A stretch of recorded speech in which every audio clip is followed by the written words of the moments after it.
provide a full inventory of any and all livestock before entering Baldur's Gate proper. Smuggling or any other form of deceit will not be tolerated. Oh, and what are you gonna do? Check under my skirt for any stray chicken? All animals must be surrendered. Failure to do so will... Result in a good hiding from Lord Mortash. Got it. Thank you. This is out and out madness! Help us. What do we do? Any complaints will be handled after you turn your animals over to the care of the Ducal Council.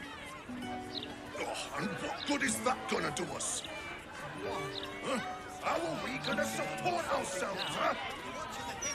My thoughts exactly. You're sentencing us all to a slow death. Please, sir. We have children. We need to be able to provide for them. Not my concern. Not like we can even turn around and leave now. Absolute tender sin, good and proper.